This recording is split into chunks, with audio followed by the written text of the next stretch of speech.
बिस्मिल्लाहिर्रहमानिर्रहीम। व्यूवर्स, आज का जो हमारा टॉपिक है वो mood off taking and recording evidence in trials उसके बारे में है कि जो मुख्तलिफ़ मुकदमात में गवाहान होते हैं या जो मुल्ज़िमान हैं उनके बयानात कैसे रिकॉर्ड किए जाते हैं, इसका तरीक़ाकार क्या है। ज़ाब्ता फ़ौजदारी की जो प्रोविजंस हैं 353 से लेकर 365 तक इस हवाले से हमारी रहनुमाई करती हैं। 353 में है कि जब भी किसी गवाह का बयान रिकॉर्ड किया जाएगा तो वो मुल्ज़िम की मौजूदगी में किया जाएगा। इसकी एक्सेप्शंस भी हैं, जब गवाह का बयान वो मुल्ज़िम की अदम मौजूदगी में भी रिकॉर्ड किया जा सकता है। ये चंद एक स्पेशल रूल्स ऑफ एविडेंस हैं, इसके बारे में हम अलग से बात करेंगे, ये एक सेपरेट टॉपिक है। इसके बाद जो इसका जो अगला सेक्शन है 354 जो है उसमें यह बताया गया है कि एक मजिस्ट्रेट के पास जो ट्रायल है या जो सेशन जज साहब के पास जो ट्रायल है उनमें जो गवाहान हैं उनके जो बयानात को रिकॉर्ड करने का तरीक़ाकार क्या है, इसका जो पूरा प्रोसीजर है वो आगे इस चैप्टर में बयान किया गया है। जो 354 है उस पर यह है कि जब जो मजिस्ट्रेट हैं वो दर्जा अव्वल और दर्जा दोम उनके सामने जब कोई ट्रायल हो तो किसी विटनेस का वो बयान रिकॉर्ड करना हो तो वो उसको एक मेमोरेंडम की शक्ल में वो रिकॉर्ड करेंगे और उस पर वो अपना बाकायदा दस्तखत करेंगे। और अगर वो इसको वो खुद रिकॉर्ड नहीं करता, वो मेमोरेंडम खुद नहीं बनाते जज साहब, तो वो अपनी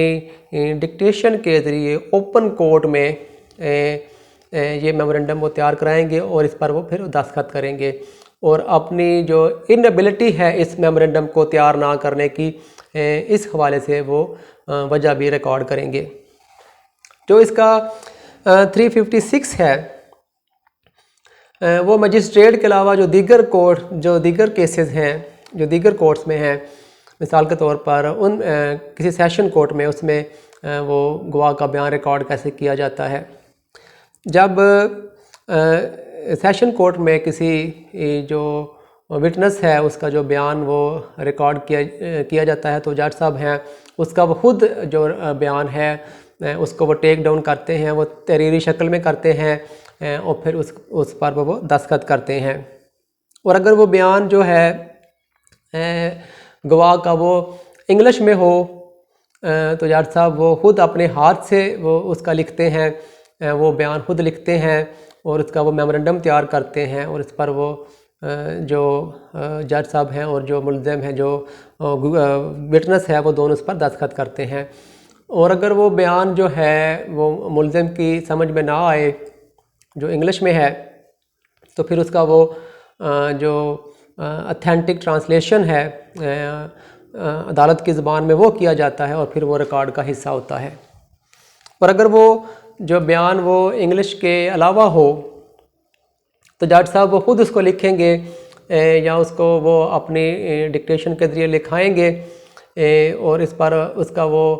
जो मेमोरेंडम उसका वो फिर वो तैयार किया जाएगा और फिर उस पर वो जज साहब दस्तखत करेंगे और वो अपनी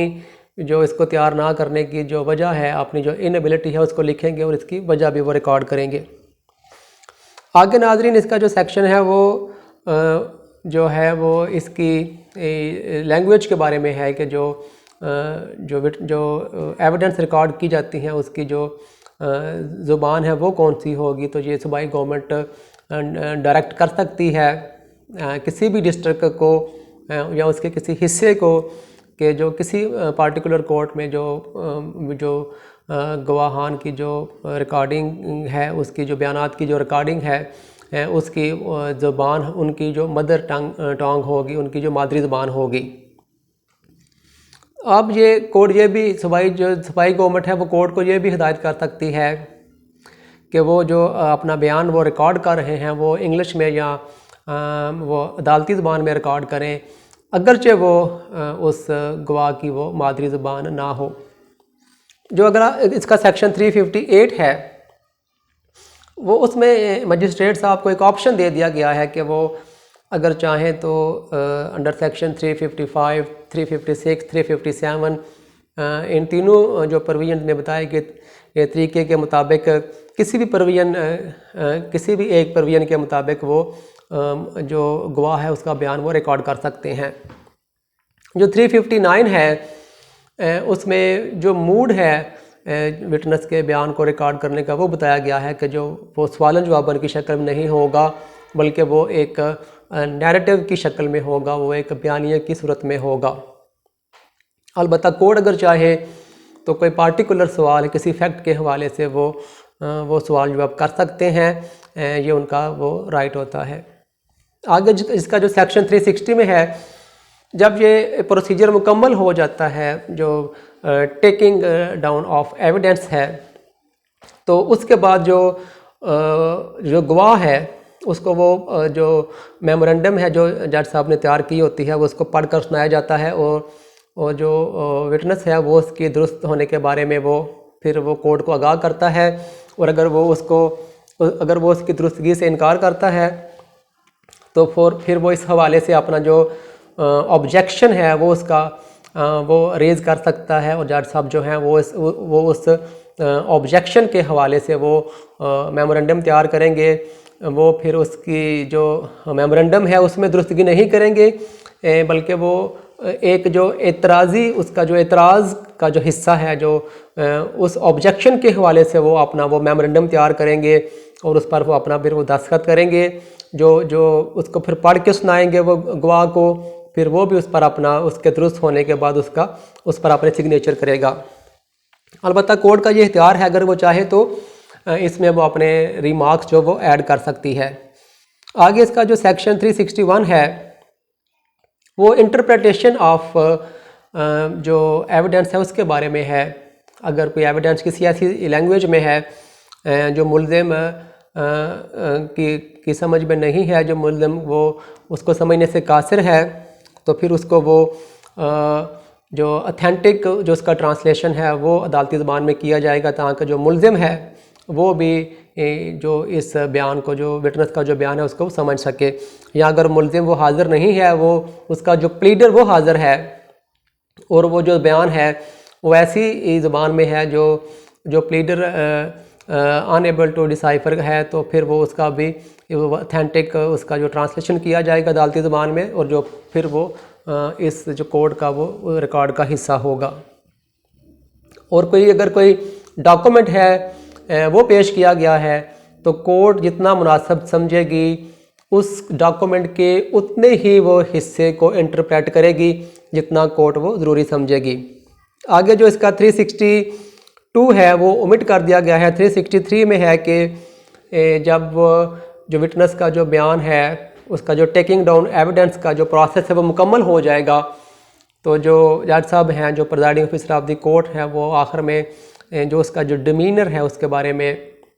जो उसका जो ज़ाहरी बर्ताव था, जो उसका जो ज़ाहरी उसका जो रवैया था, जो उसका एटीट्यूड था, उसके बारे में वो रिमार्क्स भी देंगे जो दौराने एग्ज़ामिनेशन उसका जो रहा होगा। वो मुख्तलिफ अपनी जो ऑब्ज़रवेशन है वो जज साहब की डिस्क्रिप्शन है वो उसके बारे में लिख सकते हैं। उसका मिसाल के तौर पर उसका जो एटीट्यूड था वो एग्रेसिव था, वो पोलाइट था, वो कोऑपरेटिव था, या कि वो डाउटफुल था, वो कॉन्फिडेंट था, यानी कि जो भी वो समझेंगे उसके डिमीनर के बारे में वो अपने रिमार्क्स से वो दे सकते हैं। आगे जो इसका सेक्शन है 364, ये नाज़रीन ये मुल्ज़िम के एग्ज़ामिनेशन के हवाले से है। जब भी कोर्ट में किसी भी एक्यूज़ का एग्ज़ामिनेशन किया जाएगा, तो जो हर एक सवाल जो presiding officer of the court ने किया होगा और हर एक जवाब जो उस मुल्ज़िम ने दिया होगा, उसको वो मुकम्मल वो हरफ बा हरफ उसको वो लिखेंगे, वो उस रिकॉर्ड का हिस्सा होगा। और फिर जब उसका वो बयान मुकम्मल हो जाएगा, जब उसका एग्ज़ामिनेशन मुकम्मल हो जाएगा, तो उसका जो बयान उसको पढ़कर सुनाया जाएगा, और उसको फिर लिबर्टी हासिल होगी, फिर वो उसको हक हासिल होगा। अगर वो चाहे तो अपने किसी भी हिस्से को वो एक्सप्लेन कर सकता है, या अपने बयान में कोई चीज़ वो ऐड कर सकता है, ताकि जो उसका जो एग्ज़ामिनेशन है वो उसकी जो ट्रू इंटेंशन है वो उसको एक्सप्रेस कर सके। तो फिर जज साहब उसका मेमोरेंडम तैयार करेंगे और फिर आखिर में उस पर वो साइन करेंगे। अगर वो मेमोरेंडम तैयार नहीं करते या वो किसी से तैयार कराते हैं, तो फिर वो अपनी जो इनएबिलिटी है उसके बारे में भी वो वजह वो रिकॉर्ड करेंगे। इसका जो नाज़रीन जो 364 जो सेक्शन है, इसका जो इतलाक़ है वो समरी ट्रायल पर वो नहीं होता। आखिर में जो इसका जो सेक्शन है 365 वो ये है कि जो हाई कोर्ट में वो जो गवाहान के बयानात वो कैसे रिकॉर्ड किए जाते हैं। तो जो हाई कोर्ट में गवाहान के जो बयानात हैं उनको जो रिकॉर्ड करने का जो प्रोसीजर है वो टाइम टू टाइम वो अपने जनरल रूल से इस हवाले से जो मैनर है, उसका मूड है, वो प्रिस्क्राइब कर सकते हैं। उसमें तब्दीली आ सकती है, वो वक़्त के साथ वो तय कर सकते हैं। वो फिर जो भी उनका जो प्रिस्क्राइब मैनर होगा उसी के मुताबिक हाई कोर्ट में जो गवाहान हैं उनके बयानात को रिकॉर्ड किया जाएगा। नाज़रीन, ये हमारी आज की वीडियो थी, mood off taking and recording evidence in trials. उम्मीद है आपको वीडियो पसंद आएगी। वीडियो को लाइक और शेयर कर दें, चैनल को सब्सक्राइब कर लें। टेक केयर, अल्लाह हाफिज़।